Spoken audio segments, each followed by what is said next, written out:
My guest for the morning, Dr. Okoboy, is a member of parliament for Lejokuku. And thanks for joining me. How was your weekend? Good. Good, eh? Yeah. Right. Very vociferous. Very ferocious in all his speeches. And I hope that we're going to have great submissions this morning. He will be in the studio alongside Richard Niyama. He's executive director for the PPP. PPP, what's the full name? Full meaning is what? Well, I guess Gifty was right after all. Well, so we have to look at this. And on the front page of the Daily Graphic, we have fallout from Delta Force attack on courts. And IGP is declaring war on vigilante groups. I don't know how more he wants to declare war on them than just forcibly going and making sure that he does what is right. Yeah, Roland, let me say a very good morning to your team and to our viewers and to my constituents, those watching from Lejokuku. Also to our hierarchy. You know, in times like this, it's important to mention our party leaders, to greet them and then to wish them. But first, you have to start with the president. Of course, from the... I give you the opportunity. Just do that one. From President Akufo-Addo all the way to the last polling station executive. Yes. These are not interesting times, especially when you have groups or, you know, a group of guys that are not an official, let's say, wing of the party, like the way we have the youth wing, the way we have the invisible, which are known by Ghanaians to be our internal party security. In as much as they are not a recognized wing of the party, when you listen to commentary and some of our party bigwigs, there is the suggestion that they worked for the party during the campaign.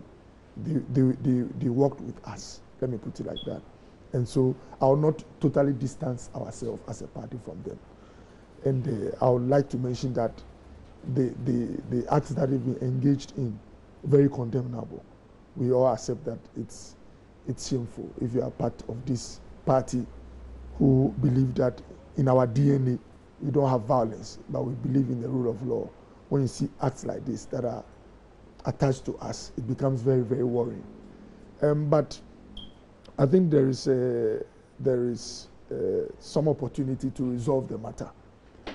They've breached the law. I think to go to the extent of breaking into a courtroom, threatening a judge, I mean, it's unpalatable.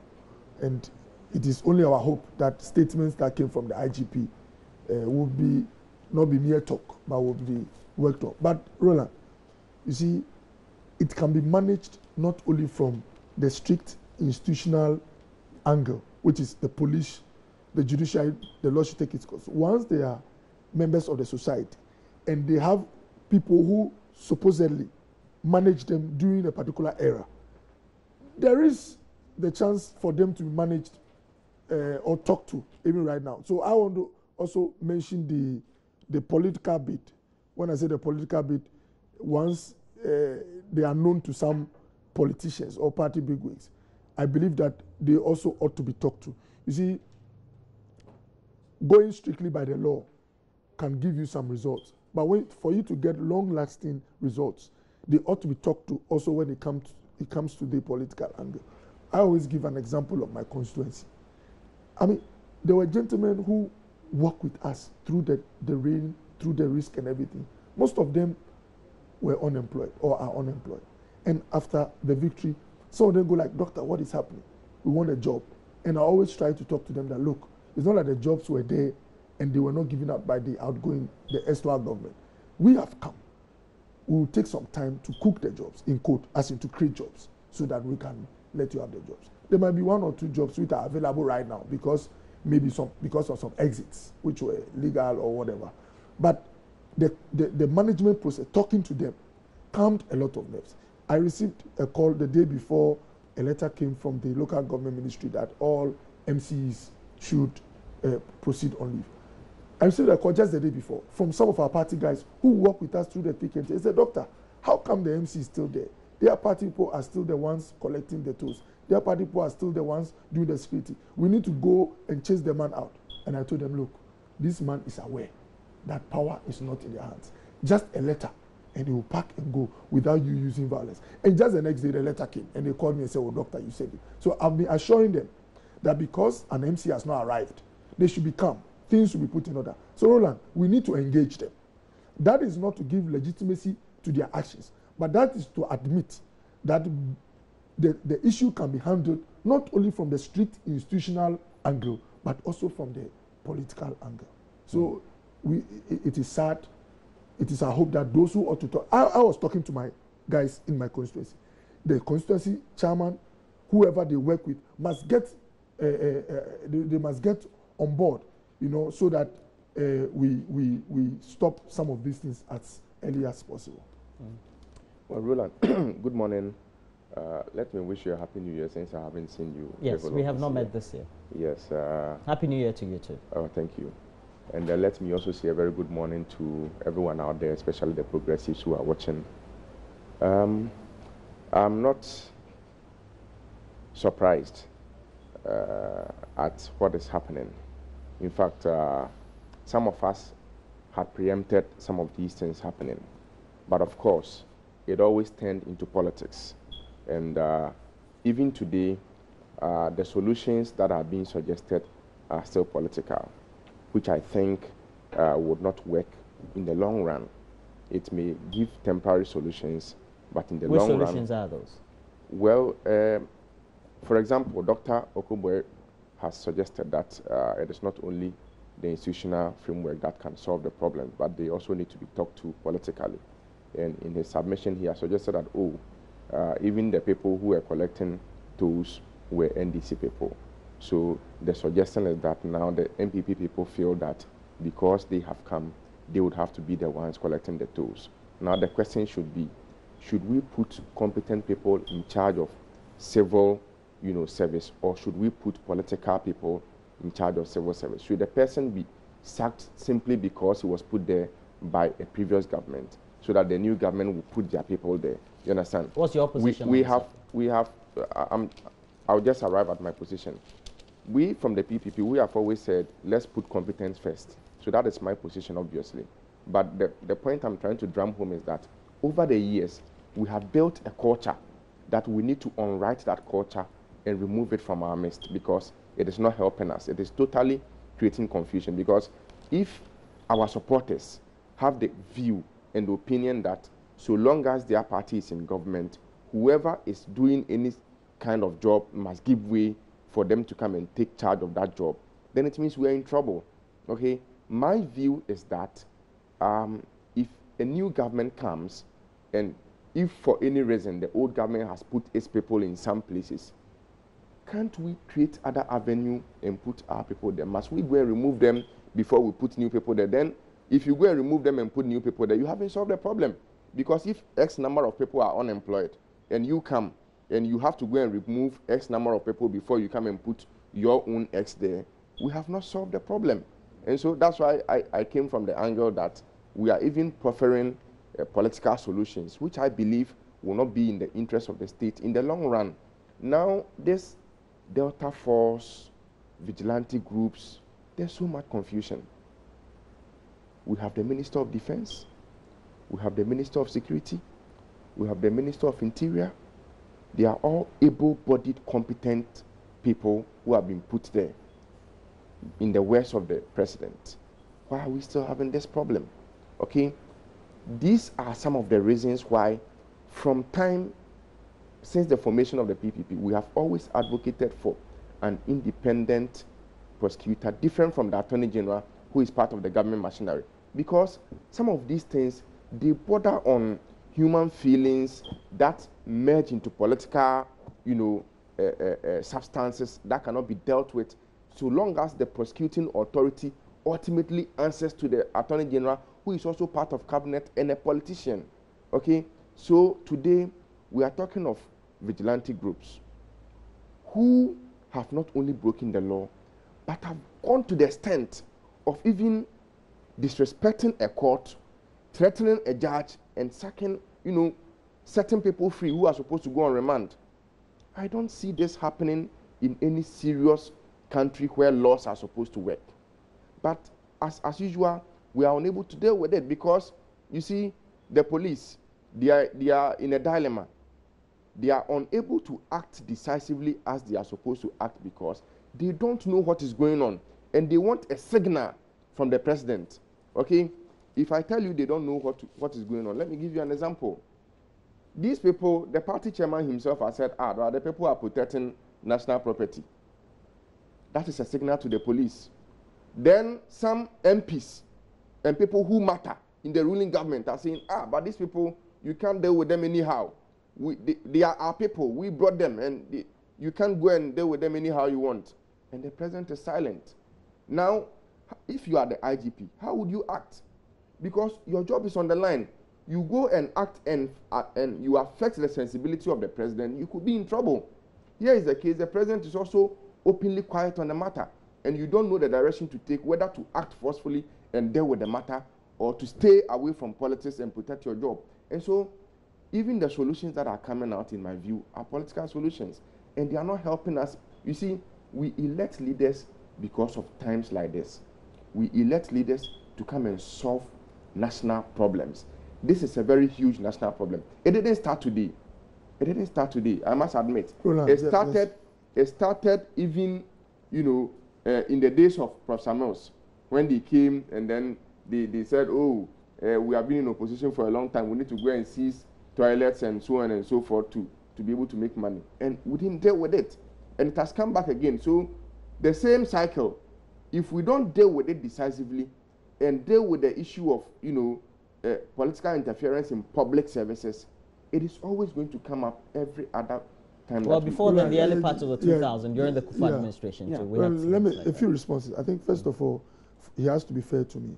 You see, I even use the term to cook jobs, to create.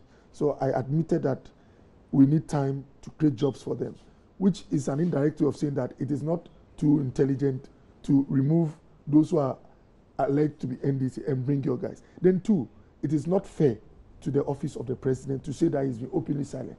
This is the president who went to Kumasi and made an emphatic statement that he will not allow impunity to reign.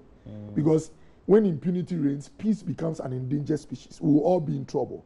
This is a president who said he's a lawyer. He's always advocated for the rule of law to be established. His party supporters go stomach court. Exactly. But you see, I know, when you are a general leading a battalion, you can have one or two soldiers who decide to defy. So the Delta Force and Invisible Force, they are the one or two soldiers. For them to apologize to the president and still go ahead and do what they did, they are more or less, in quote, a mutineer. It's like a rebel. But you see, when you have somebody engaged in rebellion, you don't straight away condemn the general. You have to wait for the general's response.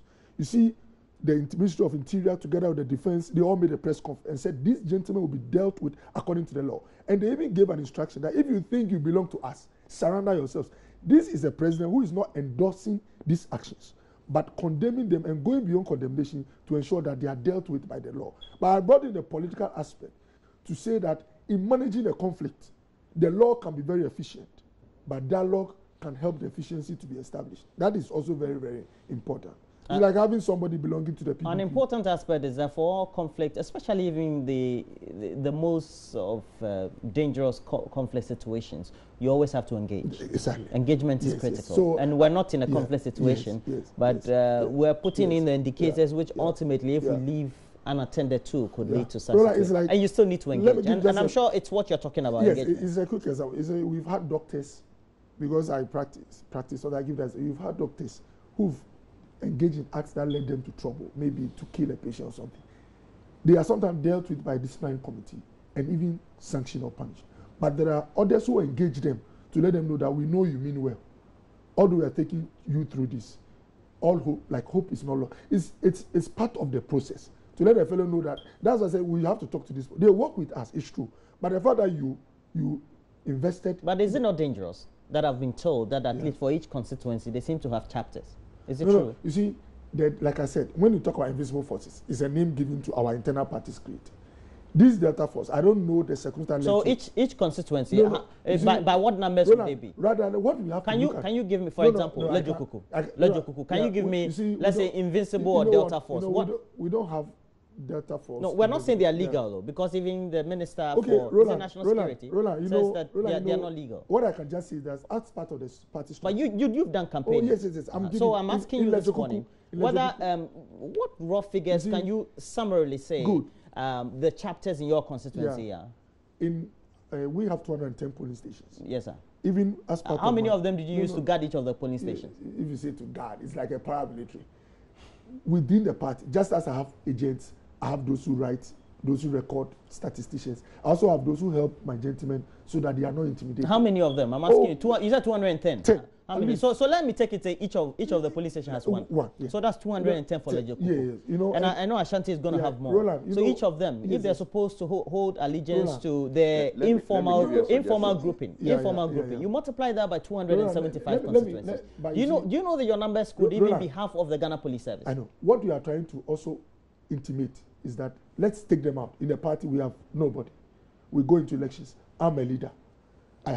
We have a history where our people, when I say our people, not only us, the NDC can also say when we're in opposition, we have a history as a country. Yeah, we're talking about you, the two parties. No, you see, maybe my brother in the future, if he also comes to government, the real problem is that we need the police to be really independent and professional. I've always said it. If you have a police that can be unbiased, very professional. Roland, I don't need, beyond planning for my elections in terms of administrative strategy, I don't need somebody to handle security for me.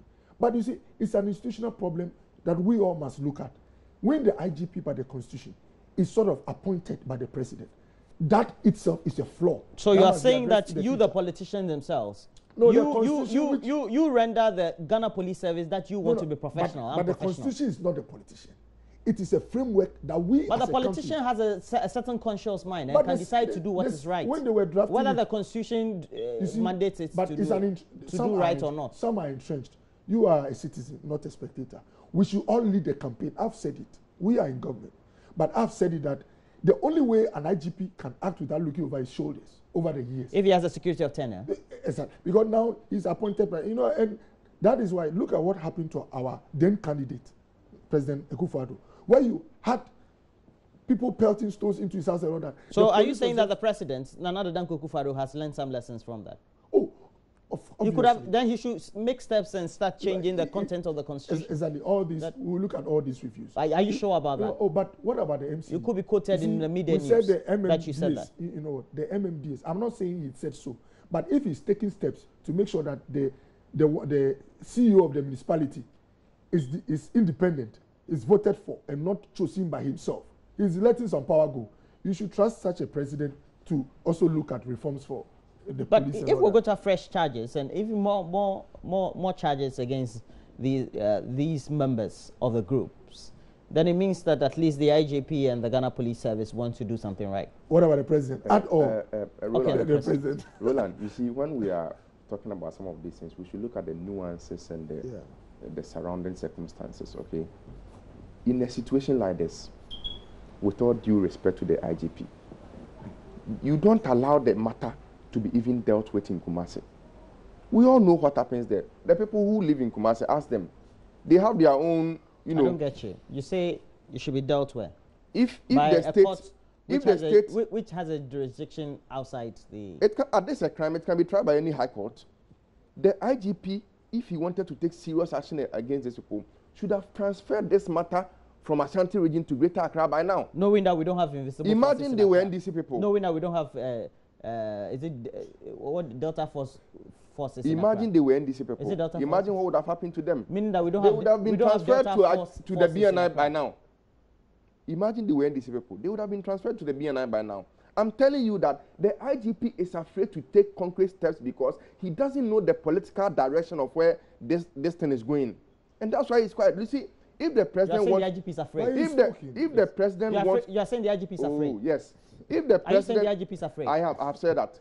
If the president wants to be serious about this, he will not wait for him to go and meet with Asantehene before he goes and make a statement. Because we know that when there are crises, presidents can seize the moment to issue, statements or even make a national statement. You don't wait for a program and then you go and say something under the program. So you want the president should issue a fatwa? Just because he's commander of the... Of course, because this is something that is too dangerous. You see, he mentioned 210 police stations in his constituency. it means we could have about 29,000 of them in this country. That's what it means. Okay, so this is something that, for me, if we really wanted to deal with these people, it's something that the Attorney General could take over. It could be brought to Accra for them to be properly investigated and kept at the BNI before they are taken to the court. You see, when we talk about criminal prosecution, whoever is prosecuting matters a lot. And that is why people can get away with crime if the state is not interested in the crime. So I'm saying that these people, they are in their home, they are in their comfort zone in Kumasi, where they know all the corners they can run to, and they can call all the big chiefs to come and speak to the judge to set them free. Why don't you take the matter from there and bring it to Accra and deal with it if you want to show seriousness? So for me, the government is not showing seriousness, and we believe these young men are integrated into a working environment sort of way. He said that they have to cook. I don't know how he got that word from his lexicon. That is okay. I mean, I have already said that if a government comes into power, and let's say a previous government has put its people in some places, for me, I don't think the best thing is for you to go and remove them and put your people there. So if they want to create new ones, they should go ahead and create and put them there. But you see, it comes back to a fundamental problem that we have in this country. Remember, the PPP has been saying we should have free and compulsory education, at least to senior high school. The reason being that most of these people who are going around, they are struggling to take charge of toilets and the rest because they know if they want to wait for the president to appoint, they will never get appointed because they don't have educational qualification. Are you saying therefore, they must fight for their own with their faith. Are you saying most of these groupings, go and check, their members don't have... You go and ask him and check. That's why they go and see toilet and the toll booths. Yes. And so they believe that if they want to wait for the normal order for the president to be doing appointments, they are not going to get some. Therefore, they must fight with their faith and take what they want. And that's what is happening. Dr. Okoboy, how do we cook up the jobs for them? What kind of jobs will be available for them? How do we integrate them? Yeah. Now, if we have to do the integration also, how do you have a certain group of people who have a certain mindset politically to be put into neutral institutions? Yeah. Let me say that, you know, one of the reasons why the erstwhile government was voted out of power is the lack of opportunities for the youth in terms of jobs. And the expectations from our people, when I say our people, all Ghanaians, very high for jobs. But it's a process that must be managed. We need to engage Ghanaians and let them appreciate the fact that we are working toward create jobs, like I use the word cook, with our party people inclusive. Because most of them, or some of them were in the trenches with us, they might feel that because of the investment they've made with their lives and time, they deserve the jobs earlier than some other people. That can be looked at. But the critical issue is that we have to put in place some interventions to create jobs. Let me give an example. A private security company, invisible, our party people, like you said, let's say they know how to make sure that when we're having a program, nobody comes to interfere, security is fine. If there's a private security that is established, when I say this license, like the way we have Visico and all the rest, with appropriate structure, discipline and all that, and the company is established, most of these private securities, they go and work at what? In the private sector. Maybe multimedia will need one or two, like the way you have around and all that. The private sector needs to grow, more people need to establish for this private security also, for them to get source or to get jobs. So it is it's a whole process. When you explain this to some of these Delta Force or whatever, they will then appreciate that, oh, you need some time to what? Create jobs for us. You understand? Mm-hmm. So that is what I mean by the engagement aspect. But if they engage, assuming without admitting that the engagement... But they want public jobs. What? Oh, but they don't want to work in the private sector. No problem. You know what? And we must admit that in the public sector, there are jobs that are there for unskilled people, the untrained person. We have them. A cleaner, a security, an orderly. All these are jobs. I've worked in the public sector before. And some of them feel that immediately they should be put in there. That's where the education comes in. There is a budget, government budget. You can't just put, let's say, 300 untrained gentlemen into the Ministry of Communications for them to be put to a government role. We must make sure that there is a reason for putting them there. And Roland, that's why I talked about the engagement aspect. That is not to put legitimacy on their uncivilized and I don't know whether it's supposed to use the word criminal actions. Please, when you have one, you know, we've had reports of soldiers who go their way to misbehave in Takoradi, in Accra. Roland, the Ghana Army is a very professional institution. Can we say that because a soldier was caught in an unapproved act, the whole Ghana Army is in quote a useless institution? That is not it. We admit. So you are saying overall they are not. Because what they did, they did in their masses. As for their actions, I've condemned them unreservedly. No, how do you call it, limits put on it. But I'm also making you admit that the people we have who've worked hard for this party, yes, when it comes to security. But within the milieu of things, they don't need to exist. Oh, you know what? It is a process. I like because what by what framework are we allowing you, the political parties, to make them exist? You know what? It's bad. It's bad for our security. Anyone who says it's bad, ideally, it shouldn't be there. I'm choosing my expressions ideally. But because of the culture we have, we are in a country where when somebody is not in government, your life virtually, your security. Look, JB, may his soul rest in peace, who was killed in his home. Who do you go and hold responsible for the life of the gentleman? You see, I'm a politician. Assuming I was attacked twice by armed robbers. If I died, there's nobody in this country my relatives can go and hold responsible for that. Our son is gone. You are responsible. What people say is that he should have, his security is what? In his hands. Are you getting it? No, if in my home, in opposition, I have two people sleeping by me or working with me to make sure that my life is protected. Because people were hunting you? I'm telling you, I've been attacked twice by armed robbers. I can't say it was an orchestration by the then government. But the point I'm making is that when you are out of government, because of the institutional weaknesses we have, more or less your security is sort of in your hands. If anything happens to you, there is nobody to hold responsible. In the US, if an opposition... So you're saying that right now, as the NDC and their officials are in opposition, they will face the same problems you face? You see, that's what I said, we need to... I'm asking you, they are likely to face the same problem? Let me put it this way. Are they likely to face the same problem, Dr. Okoboy? Oh, let me put just be calm. The most important is that we need to work to make the police very independent and professional. They will start making complaints. You hear that maybe in a demonstration or something, the police were not fair to them. Well, the point I'm making is that we all pray that we get to the place where, despite where I find myself, I am very confident that I am safe in this country. All right.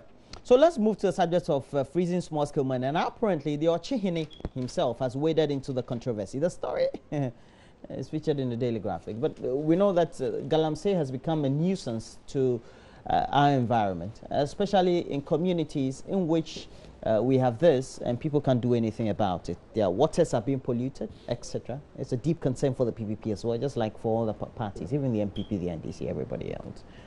Do we need to stop or put a halt on small-scale mining and illegal small-scale mining, etc.? I think this Galamsey matter has become like the story of the city of the mines who decided that the cat needs to be bailed, so that when it's coming they will know. And the question was, who will go and bail the cat among the mice? I think we all agree that Galamsey is a nuisance, but in my view, and from where I sit, I think a number of factors has contributed to the entrenchment of this Galamsey and the difficulty we have in dealing with it. You might think this is too far-fetched, but even political party funding, which is so unclear in this country, is one of the reasons why we are unable to deal with this Galamsey menace. Who knows what, political parties get to fund their campaigns? Who knows who sponsors them? Who knows who sponsored, for example, Dr. Okoboy? Who are the people who contributed to his campaign? We don't know. There's a law that says we should go and file our annual statement with the Electoral Commission, which I think is quite ineffective. It doesn't bring transparency, and we don't know. When you go to other, serious jurisdictions, because they care about the independence of the politician, there are so many laws to ensure that nobody can just get up to go and give some money to any politician to campaign, so that we can know where the person got his money to campaign. But in Ghana, it's not like that. So there's always fair play. Oh, that's why there's this guy, what's his name? There's a video going around. The guy is saying if Nanado should try to stop Galamsey, they will deal with him. Bronze One. Bronze One, you understand? There are all manner of, but I think seriously, a lot of philosophization is going on about this Galamsey. people are saying ban it, and when they say ban it, I find it difficult to understand it because the thing is already illegal. There's a Minerals and Minings Act, and it spells out the processes in which you have to go through to be able to get a license to, mine. And even when you've gotten the license, there's an EPA Act that tells you how you must mine. You don't just go and, use your excavator and leave the place unattended to. If you cut down a number of trees, you are required to plant some in this place. If you dig, you are required to bring it back. But you see, it will go back to the same issue of institutional weaknesses. I don't think the EPA, for example, has the strength and machinery, even compared to invisible forces, to be able to go to where the Galamsey is taking place so that they can ensure that, if Roland has a license, to mine, is he complying with the terms of the license? If he dig, is he covering up the manholes that he's leaving behind? If he cut down trees, is he planting them, in place? The EPA is weak. It doesn't have that, so you're saying state parastatals are weak? Are failing. And you see, in every state where there's so much darkness over finances, some of these things will happen. There's no what do you mean by darkness? There's no clarity. There's no transparency in the way our finances work. These Galamsey operators are very wealthy people. They go around bribing all kinds of people. They bribe the chiefs, they bribe the police, they bribe the DCs, they bribe even the military. I hear. Now there are some places you go, the mining is taking place illegally, and military are guarding them. Okay, so for me, it is not just an issue of just the president and the IGP just getting up to go and climb on the people, because even the men that the IGP is likely to use, some of them may be having shares in some of these concessions that are going on. So for me, we need, first of all, we need to look at political party funding. We need to look at the Right to Information Bill. We need to go back to this issue of national identification system. There are so many foreigners. We mentioned the Chinese so much, but even Burkinabes, Malians, so many of them are in the system doing Galamsey. Okay, and that is why Dr. Okoboy, the Ochihine is quoted here in an interview with the Daily Graph. It says that while he could not mention names, he said, "Trust me, they are big boys. These boys around here don't have money to buy excavators. Indeed, they don't have money to pay for their rent, which is going to be about 2,000 Ghana cedis, let's say a month or a day, etc. Every one of them has sponsors, big ones coming from Accra. They have party affiliations. I'm not singling out any party, but what I'm saying is there's a whole mafia around this Galamsey." And he said since 2009, he's made efforts. Nothing has been done. Yeah, Roland, Barack, when he visited Ghana some few years ago, said we need strong institutions, not strong men. There are a few occasions where we need a strong man to complement the institutions that we have. Now, who is a strong man? And I'm excited that in these our times we have President Nana Akufo-Addo, who has given an emphatic statement that Galamsey, on the whole, must be taken a critical look at, and that he will unveil this week. He's going to unveil a strategy to deal with the problem.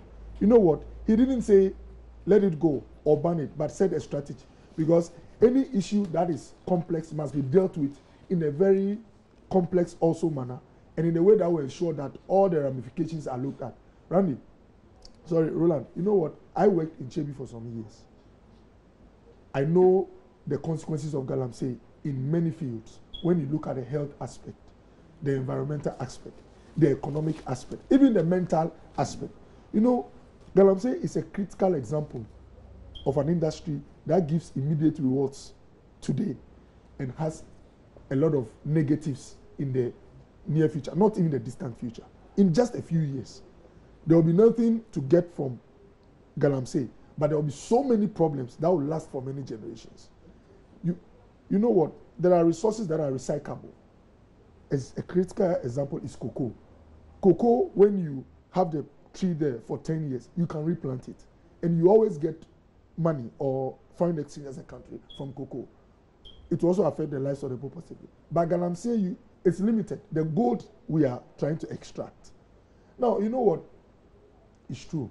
There are people from all levels who are engaged in Galamsey. You can have men of God, pastors, you can have politicians, citizens, chiefs, everyone is engaged. The reason why it's been difficult to handle the problem is that when you go at the level of the local, let's say at the town council, somebody at the district can give a counter order. When you go to the district to solve it, somebody at the region can undo your efforts because all kinds of people are engaged. Even at the region, you can get somebody undo you at the national. Who is the last person who cannot be undone? It is the president. So we really, I really, having worked at Chebi and a place where some people engage these things, I'm excited that the president said in the State of the Nation address that we don't only have to look at consolidating our economic efforts and making sure that we are established, but also we have to protect the environment. Roland, the truth is that we stand to gain a lot when Galamsey becomes, how do you call it, an industry that is not motivated or encouraged in this particular country. I know what I'm talking about. Anglo Gold have been engaged in mining for many years. Why don't we make noise about Anglo Gold? Because they have restricted areas where they do their exploration within specific rules. When you go to these Galamsey areas, it's a free-for-all activity. You understand? And the problem we also have is that these small-scale licenses, you have some few fallouts. There are a few loopholes. People with small-scale licenses end up associating with those who deal in this Galamsey and all that. And we must be real. It is very cheap to say that stop Galamsey and go home. But all these guys who are engaged in Galamsey, there must be an alternative strategy to give them opportunities. When they will not be getting the same amount of remuneration that or is, rewards. Yes, they will not accept but that is why you need the government, who is assumed to have a lot of information about the cost benefit. Is the government committed to it? What we're seeing is just payment of lip service. Oh, but the strategy will be unveiled. But you see, we are all. I'm part of the government, not the executive. I'm in the legislative branch. But I'm part. I know from interactions with the president and all those who are in charge that, you know, the Minister of Lands and Forestry, he even gave 2 weeks. Some said 2 weeks was, is it 3 weeks? 2 weeks, right? Some said it was too ambitious. But that is to tell you the how do you call it? The but we've seen this before. So the Ochehene is citing just recently in last October, during the last period of October, he caught up with the Chief of Defense Staff. They discussed the matter. He explained that they brought in 350 soldiers. Within 4 days, the whole area was cleared, shut down. On the 6th day, the soldiers were called back to Accra. Orders from above. Yeah, that's the result you get when your plan is not holistic enough. No, but we've seen it before. No. But it's not only peculiar to previous administration. I started by telling that there are a few occasions the Chinese have even written to us. Yes, I started by saying that there are a few occasions where you need. Because the Chinese have even. But that's why I mentioned that. Not only even the government. Earlier on, there was a delegation from the province or the city in which we're told a large chunk of the Chinese who involved in this come from. They came to meet. I mentioned who did they meet? Is it the president? Yeah.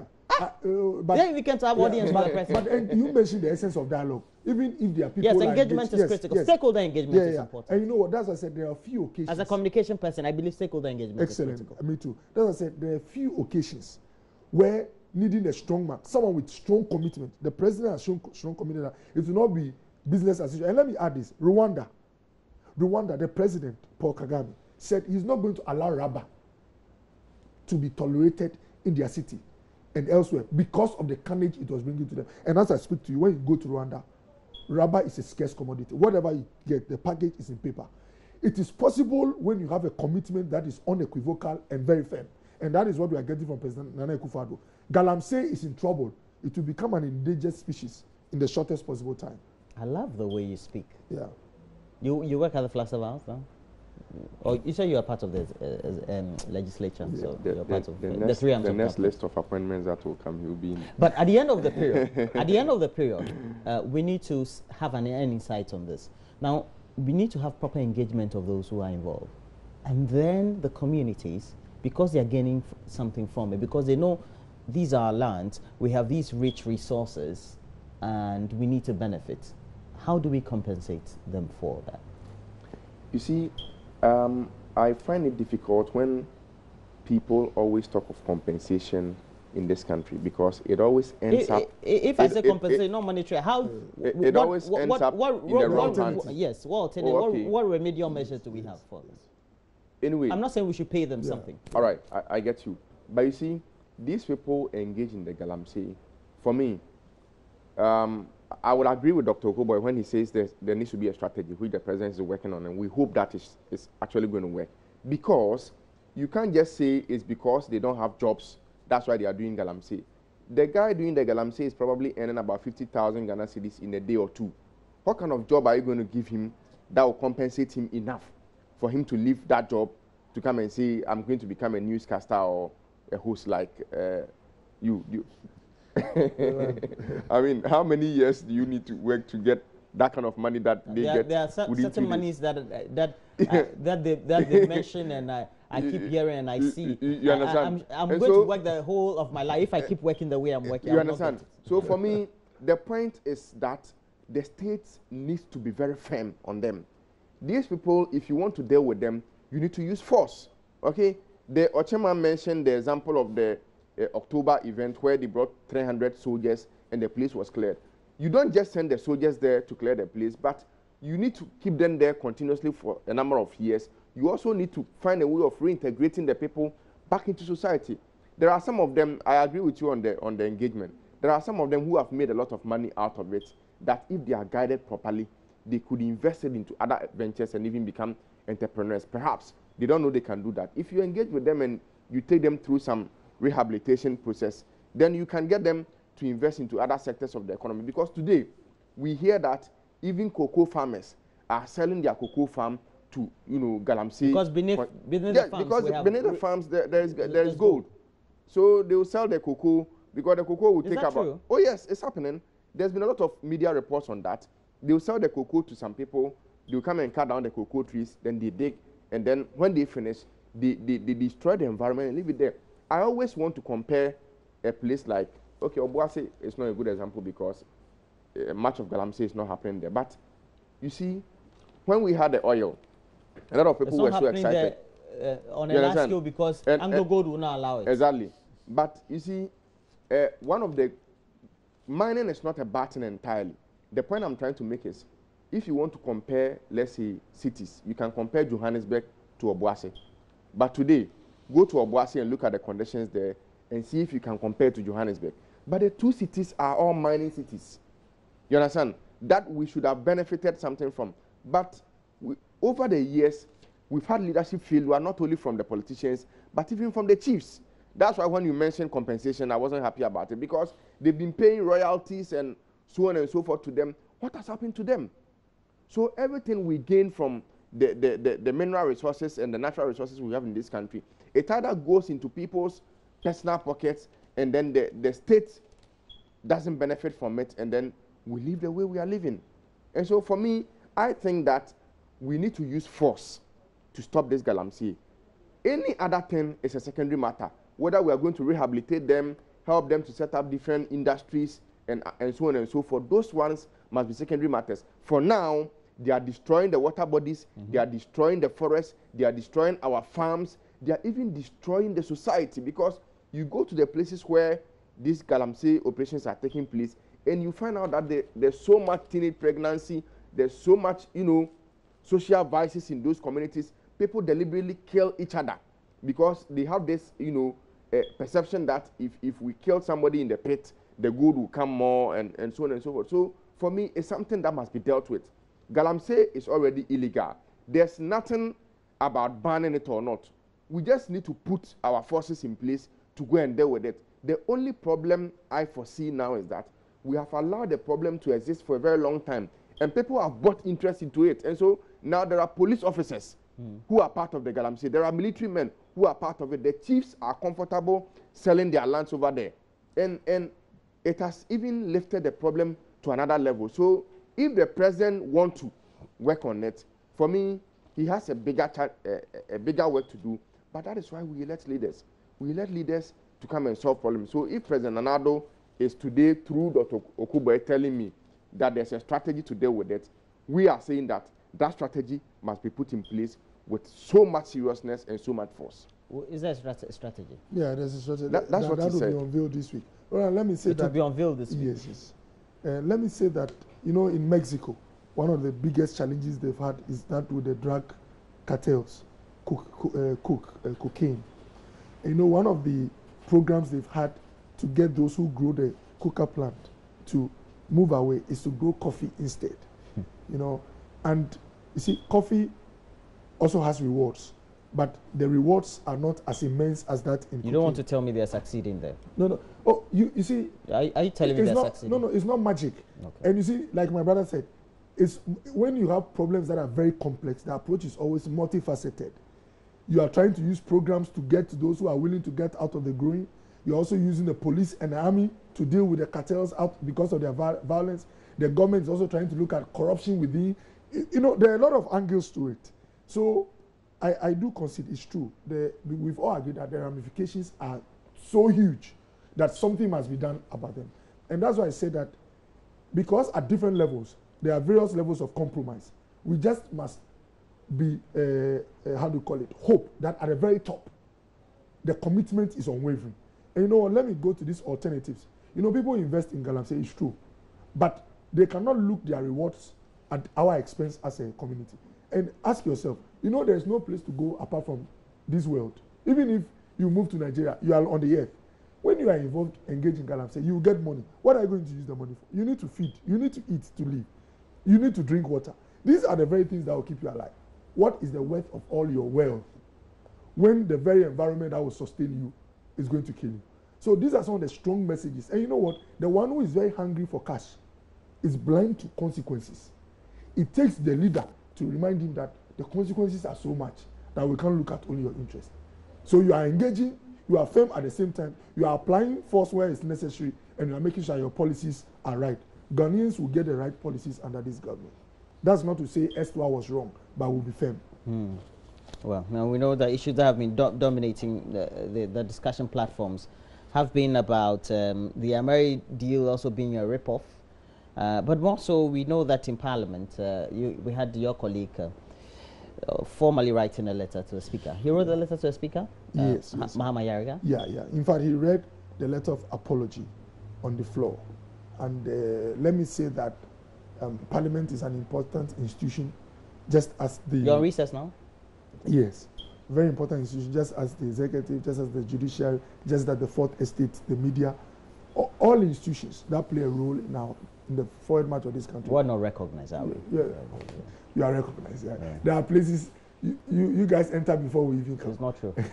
You know, so I think, Roland, the most essential lesson we've all learned is that when you are a public official, others can hear things from radio or TV and go ahead and put them on record. But we in official offices, public offices, need to be very circumspect. I know Ayariga, and that's what the Speaker said in giving his ruling, that this is the first time he's known to have engaged in an act that was considered as impugning on the integrity of Parliament. And so because it was the first time, he's not been known to be someone who is reckless. So, I mean, in as much as the committee found him to be wrong on the issue, he's pardoned, and that he should be careful not to engage in such a thing anymore. I think clearly he mentioned that what he said, he heard it, overheard it, I think from Radio Gold or so. Anyone could have overheard this and said it anyway, would have got scot-free, gotten away with it. But because he's a public official. So I'm happy that the institution which I belong has largely been, how do you call it, cleared of this allegation. I know my brother will say that. I agree with those who said it would have been more appropriate if other institutions looked into the matter. But like the Speaker mentioned, there are a lot of references to show that Parliament also on its own can look at into its matters. The only thing is that the process must be fair, honest, and unbiased. And for them to have aired the proceedings live, I think most Ghanaians were not shocked by this ruling. Because when you look at the inputs and the commentary that came from some of the witnesses, including my brother Ayariga, it was clear that he did not have a very powerful evidence to show that really there was bribery. It was more or less what I heard, what I saw, and those things cannot be used as the building blocks to build a case against any institution. So I think we've all learned a lesson. Not only him, all of us have learned lessons from it. No, at least Parliament is safe now. The perception that Parliament is corrupt, etc., would now be a bit shelved. I don't think so. What'd you say? I don't think so. Why? But in saying so, I'm careful because this parliament is known to be citing people and dragging them before privileges committee when they make slight comments. Respectfully, I'd like to say that I'm not impressed with the report of the committee. And I even took that decision before they finished their work, because on the first day of their sitting, the chairman of the committee made it very clear that there is not going to be any cross-examination. And from that point, I realized they were not going to find out the truth. You see, how do our courts work? In every case that goes to the court, the judge wasn't there when the thing happened, but he's supposed to arrive at a certain conclusion. And so if you bring your evidence, and he also brings his evidence, in order for the judge to be able to reconcile where he can make the dots and cross out, he will ask you to cross-examine him, and you also cross-examine him. But on the first day of their sitting, the honorable chairperson respectfully said, well, their committee is not going to entertain any cross-examination. So from that point, I realized...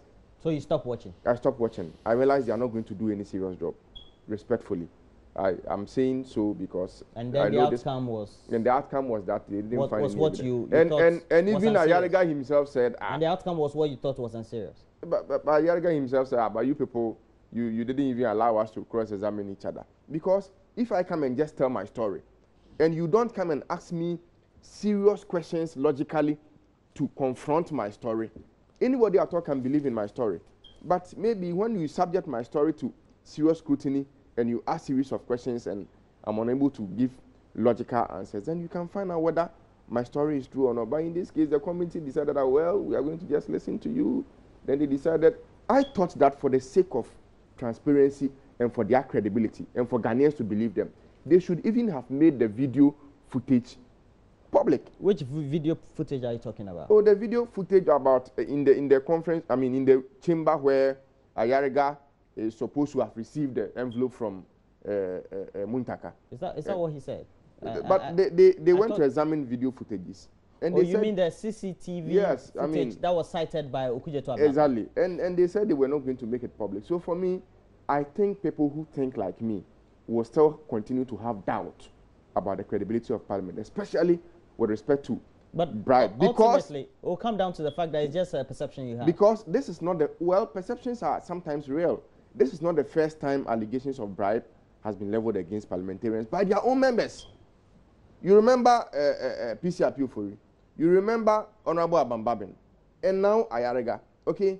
Unfortunately, Parliament has failed over the years to give us a credible counter evidence to show that these people were not telling the truth. And for me, respectfully, I don't believe in Dr. Hoboi, can Parliament ever purge itself of the perception? But sometimes we have some of these underhand dealings going on. When you live in a dispensation where the rule of law is the boss, you have to be accommodative to criticisms. So I am a Democrat. I don't fight my brother at all. When you look at all the steps the committee went through, they were trying to do as much as possible to convince the ordinary man on the streets that they are really honest when they say they want to go into the matter. If after all that, you have a citizen who says that he's still not impressed, he has a right to that comment, and I respect that comment. But as a legislator, as someone in Parliament, I believe that to have opened the process to the public, to have called all those involved for them to bring their evidence and all that, and for the one who was the principal, how do you call it, accuser, or the one who made the allegation, to fail in the public to give a cogent, how do you call it, evidence, for him to have failed. It is largely a reason why they came to the committee came to the conclusion that they came to. Look, in this country, many institutions look into issues when they come up themselves. That can be questioned, but it is procedure to make sure that at least you start from home. Those outside can go like, you should have given it to us. I believe that by and large, Parliament has done what is right, and I think their job does not stop other institutions from going to the matter, like Shraj and others. If they believe that they want to go into the matter, I'm not going to stop them. But my issue is that the bar that they used was adequate, and we all should learn the lessons to speak based on facts and not what we hear or read. Very interesting point. And I know that at some point, Parliament would need to go beyond the current states in which it has dealt with this matter to give some positive perception about it to the public. What do you think? Well, you know, like you said, going forward, the things that transpire in Parliament should go ahead to give more weight to the fact that it's an institution with a lot of credibility and not with a compromised, how do you call it, stature. And I don't know whether these are my last words, but I think there's some good news for the biggest industry in this country, which is the agric industry. You know, government has reduced the price of fertilizers by close to about 40 or 50%. That's also part of the parliamentary, or you just want to? Oh, yes, if I don't know whether this is my last word. If I'm going to have you can continue. Word. Yeah. I mean, and you know, anytime the agric sector gets a very major boost like this, I am excited because Roland, anytime they stand on their feet, the economy is likely to stand on their feet. So the president is doing a very good job when it comes to putting in the right structures to help the private and also public sector. The Delta Force and all this. There are some of the. They'll be taken to. There are some of fertilizer fields sharing. Oh, no, I'm not. But you say we should create jobs for them. I'm just trying to remind you that when there are a lot of positives happening, because it's a human institution, you get 1 or 2 minuses. Our chairman, let me state this on record, the chairman of the MPP, the acting chairman, Mr. Blay, has even said that the party is sorry for these shameful acts by these gentlemen. So we don't in any way endorse their acts. They are condemnable. And we want to make sure that we are focused to deliver fertilizer. You were talking fertilizer, now you've gone to Delta Force. But that should be good news. We're told that in total, 207 million Ghana cedis is going to be spent on the subsidies alone. At least we are doing something good. Well, that's fine. It's good to hear that the government is spending on agriculture. I would like to, I'm not a fan of the fact that we have majority of our people working in agriculture, because if you look at the states, the countries where they produce so much and export outside, it's usually just about 1% of the population which is into agriculture. I think we need to move beyond this distributing fertilizers to peasant farmers. We need to encourage farmers to build capacity by actively supporting them with technical know-how and providing market for them so that they will be able to uplift their game and produce enough to feed the country and also export. Remember, the surest way of stabilizing our currency is to be able to export more. Today in Ghana, we always support peasant farmers with fertilizers, subsidized here and there, and at the end of the day, we don't yield so much, and it's not improving the economy. So for me, it's a step in the right direction, but government should look beyond that. We should look at how to build the capacity of the farmers so that they can produce. We need to build large acreages. Yes, and have then big plantations. Exactly, and we should also provide active market for them. Okay, because their challenge is not only fertilizer. They will produce, and then there's no good road to their farm. Yeah. So you bring an articulator to come and cut your tomato away. It rains, and then both the tomato and the articulator will be stuck in your farm. Then the fertilizer becomes, useless. They produce and they don't have market. School feeding, for example, government should make a decision. We have always been saying that, let's say senior high schools, government should decide that if you don't buy local rice, we will not pay for it for you. Once you do that, you have provided market for the local farmer. Then they will also build their capacity. All right, and before we go, Joint News is also learning President Akufo-Addo will this week unveil government strategy to deal with the menace of illegal mining in Ghana. And this morning, a government delegation is heading to some illegal mining sites in the eastern region as the deadline for illegal miners to evacuate nears. Deputy Lands and Natural Resources Minister Benito Owusu-Bio is leading the delegation and is joining us on the line. A very good morning to you. Yes, good morning. So where in the eastern region are you going, and what exactly will be your mission there? Yes.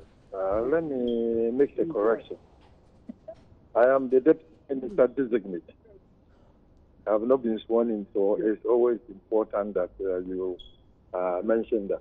Very well, sir. Yeah. Mr. Bio, please go ahead. We are on our way to Akwatia. Yes.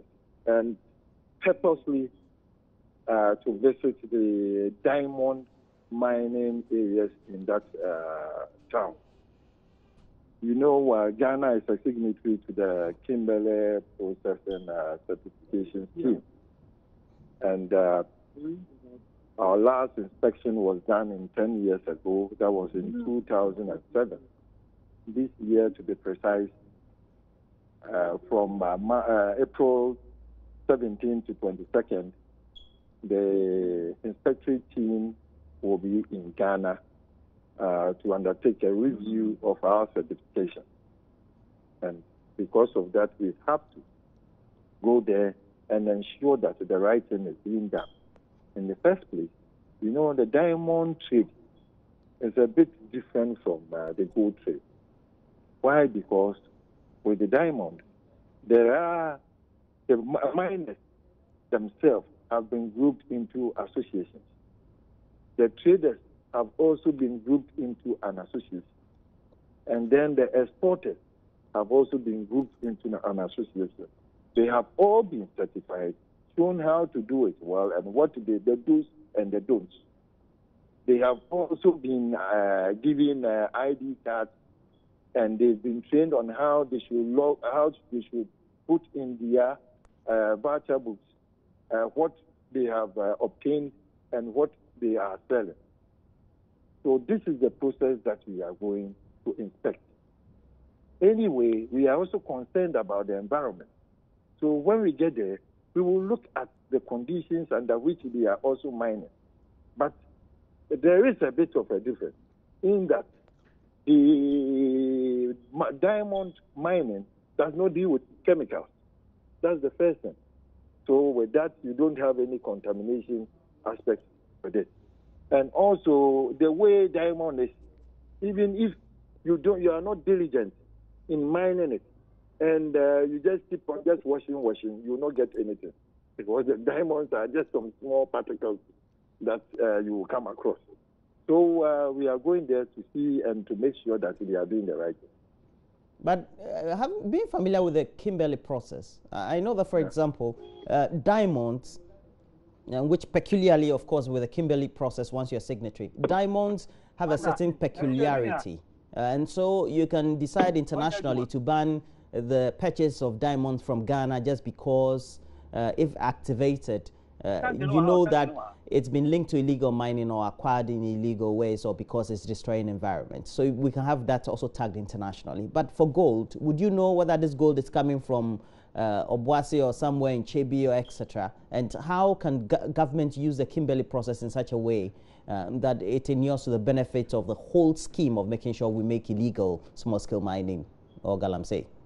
We've been thinking about this issue just as you are saying, because we would have wished that we have the same process even for gold, because then these illegalities that are ongoing would not be experienced. That is it. So we are going there to ensure that they do the right thing. But then, like you're saying, yes, I think it's something we can do. We can also put in place a process like that. And all that will be contained in the comprehensive program that our government would soon be rolling out. Yes. For instance, this time we want it to be holistic. We don't want the previous task force issue where the task force goes, they go and then they do some action, they drive out the illegal miners, and then after about 6 months, the people are back again and they are still doing the old thing again. So, but then this time we are going to ensure that once we say we ban it, we ban it. Secondly, we are going to ensure that the people who are affected can be trained in other jobs as well. And even the land reclamation aspect, we can use these same people to reclaim the land, and that is job creation. After which they can even help in the vegetation of those areas by growing trees and then also farming and oil palm and others. So it's a comprehensive thing. It's not something that will be a 9-day wonder. But as for the illegalities, they are going to be banned. Well, thank you very much. And we've been You're speaking welcome. to the Deputy Minister Designate for the Lands and Natural Resources Ministry, and we hope that you'll be approved. But he's leading a delegation to the Akwitia area to have an assessment of mining activities there, but also the whole effort of making sure that the president this week unveils a strategy to deal with the menace of illegal mining in the country. But that'll be it for discussions on AM Talk this morning. I've had in the studio Dr. Okoboy. He is the Member of Parliament for Lejokuku. Thanks for joining me. And Richard Niyama is Executive Director for the PPP. Thanks for joining me, Richard. Thank you. All right. But we have to move on to some other issues. And we will have to take a break after we play you this. But it's because we have to proceed the break with this. They are the miners in Accra's red light district, well, if you choose to call them, trading sex for cash. And the girls aged between 8 and 17 are controlled by dangerous pimps and are exposed to various forms of abuse in slums along the railway line at the Kwame Nkrumah interchange here in Accra. And my colleague Favor Nunu went undercover to investigate the situation for his upcoming documentary, Girls for Rent. The documentary airs later today, but we're bringing you excerpts. Yo, life in Accra. Yo, the capital ACCRA. Hey, it's only Friday. Won't you imagine Saturday? 1, 2. Prostitution is illegal in Ghana, yet it is openly practiced in many cities and towns. In Accra, for example, an area called Kwali Wakon is noted for its prostitutes. In Kumasi, Edum Nswase has many brothels. In Takoradi, Ifiakuma and Kwesimentim are suburbs known to have many female sex workers. But for teenage sex workers, the Circle Railway Station has become known as the headquarters where these girls comfortably operate. I'm on a mission to find some of these girls who crawl throughout the night renting their bodies to strangers in exchange for money, protected by their pimps who stand distance away from them, monitoring everything that happens. I was told to visit the rail lines where most of these girls operate from. Without being given specific details of where to find them, I started off from Accra and drove several hours tracking the rail lines moments after reaching the interchange. Hey, now you know the other phone. Hey, hey, hey, hey.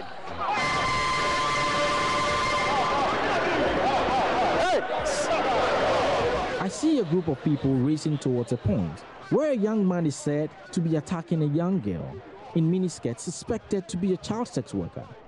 He smacks her with a log and she drops on the floor. She's up on her feet in an effort to escape her attacker, but he's too weak to make it up. She falls back on the ground. The crowd swells so fast around her with various perceptions of who she is and why she was under attack. People that's just ignorant and scared of the truth.